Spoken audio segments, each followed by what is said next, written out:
थाना ताजगंज क्षेत्र के 100 फुटा रोड के पास एडीए द्वारा जबरन जमीन को घेरने का मामला सामने आ रहा है, जहां पर एडीए के कुछ अधिकारी भूमि स्वामी की जमीन पर जबरन कब्जा कर रहे हैं। अपनी जमीन को एडीए द्वारा जबरन कब्जाए जाने से पीड़ित पक्ष काफी सदमे में है। एडीए के दबंग अधिकारियों द्वारा पीड़ित न्याय की उम्मीद पाने के लिए कोर्ट पहुंचे, जहां पर की पीड़ित शाहिद अहमद ने बताया कि स्वर्गीय खातून बेगम पत्नी नूर मोहम्मद निवासी नगला मेवाती हमारी दादी थी, जिनके पास खसरा नंबर 597 भूमि 100 फुटा रोड पर थी, जिसका अंशिका रकबार 14,780 मीटर बचा हुआ है, जिस भूमि पर 2021 से एडीए से कैश चल रहा है। बावजूद उसके एडीए की टीम पुलिस प्रशासन के साथ मिलकर वहां पहुंची और उसके बाद उनकी जमीन पर बनी बाउंड्री को ध्वस्त कर दिया और ध्वस्त करने के बाद उस पर दबंगई से जबरन कब्जा कर लिया। जबकि मामला कोर्ट में विचाराधीन है, उसके बावजूद भी यह कोर्ट की अवहेलना कर रहे हैं। क्या नाम है आपका? मेरा नाम है शाहिद अहमद। शाहिद अहमद जी, आज दिवाली कचहरी में आए हुए हैं, क्या मामला था? आज दिवाली कचहरी में आपका आना हुआ? सर, स्वर्गीय खातून बेगम पत्नी नूर मोहम्मद निवासी नगला मेवाती जो मेरी दादी हैं, वहाँ हमारा एक बसई मुस्तकिल में खसरा है 597, जिसका आंशिक रकबा 14,780 वर्ग मीटर बचा हुआ है। उसमें 2021 से एडीए ने हमारा केस चला हुआ है एडीए से। उसके बाद आज हम एडीए की टीम मैं पुलिस प्रशासन के वहाँ जाती है और जो हमारी बाउंड्री वॉल हो रखी थी हमारी पैतृक संपत्ति पे, उससे जाके ध्वस्त कर देते हैं ये लोग, और जो प्लॉट जिनको इन्हें अलाउड किया है उनको कब्जा दिलाने का काम कर रहे हैं। सर, हम रिक्वेस्ट चाहते हैं कानून से कि जो हमारा मुकदमा विचाराधीन है माननीय न्यायालय में, ये लोग तो उसकी अवहेलना कर रहे हैं, मानने को तैयार नहीं है, तो हमें कानून से जो भी राहत मिल सकती है वो दिलाने का कार्य करा जाए। पीड़ित शाहिद अहमद ने एडीए अधिकारियों से पूछा कि आपके पास क्या आदेश है कि आप हमारी भूमि पर बनी बाउंड्री को ध्वस्त कर जबरन कब्जा कर रहे हैं, तो अधिकारियों ने कहा कि हमारे पास सिर्फ कमिश्नर साहब का आदेश है और कागजी कोई भी सबूत न दिखाते हुए सिर्फ अपनी मनमानी कर रहे हैं, या फिर यह कहे कि सरकारी नौकरी की आड़ में कोरी गुंडई कर रहे हैं।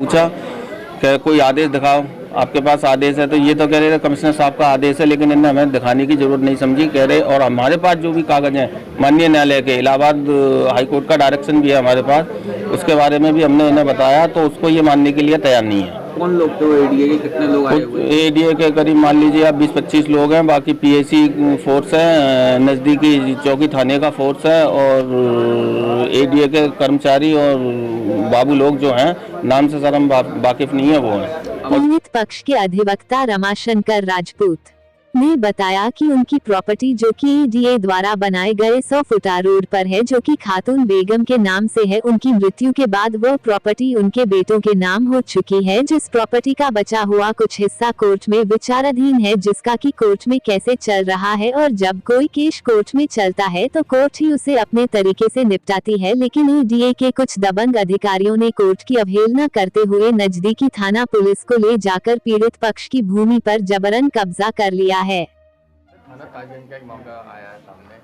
एडीए द्वारा किस तरीके का मामला है, क्या है पूरा?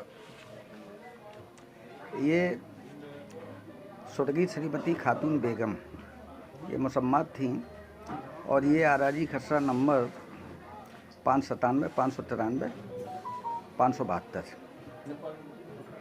की भूमिधर थी, और ये प्रॉपर्टी जो है आगरा तहसील जो है, ये 125 फुटा रोड जो है एडीए ने बनाया है उस पर बनी हुई थी, और 500 खसरा नंबर 93 में और 597 में 125 फुटा रोड गया बीचों बीच में से होकर के।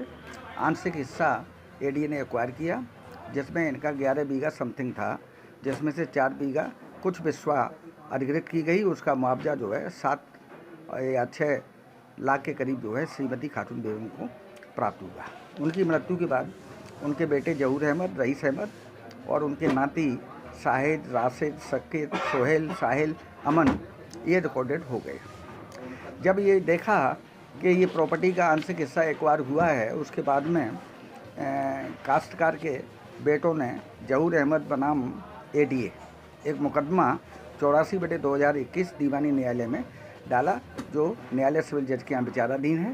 तथा एक अन्य मुकदमा रईस अहमद आज जो है एडीए के विरुद्ध 360/23 दीवानी न्यायालय में डाला और माननीय हाई कोर्ट के आदेशों के अनुसार ये केस यथाशीघ्र तय होने हैं और दोनों केस सिविल जज सीनियर डिवीजन के यहाँ चल रहे हैं। अब जो है एडीए के अधिकारी कर्मचारी आज मौके पर चले जाते हैं और करीब 50 की संख्या में पुलिस बल है और 20-25 लोग एडीए के लोग हैं और इनकी जो बची हुई ज़मीन थी इसमें इनकी बाउंड्री हो रही थी। इनमें से एडीए के अधिकारी कर्मचारियों की मिलीभगत से कुछ पन्नालाल वगैरह को जो है आवंटित कर दिया गया, एक्सचेंज में दे दिया गया।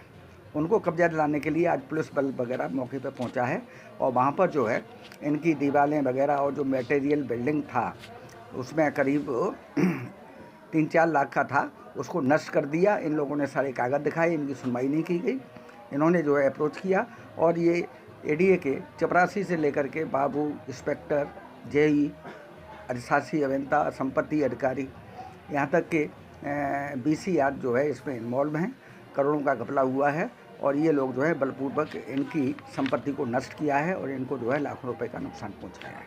जबकि न्यायालय में ये मामले विचाराधीन हैं और पीड़ित पक्ष आया है, तो हम निश्चित तौर पर इन सारे अधिकारियों के विरुद्ध जो है न्यायालय मुख्य न्यायिक मजिस्ट्रेट के यहाँ 56(3) डाल करके इनके खिलाफ कानूनी कार्रवाई करेंगे, ताकि इन अधिकारियों को पता चल सके और इन पर अंकुश लग सके कि किसी को छेड़ने से क्या हानि होती है। जब हम प्रॉपर्टी है, जब प्रॉपर्टी हमारी जो है आंशिक रूप से आपने अधिग्रहित की है, उसका मुआवजा दिया है, बाकी की संपत्ति तो हमारी है।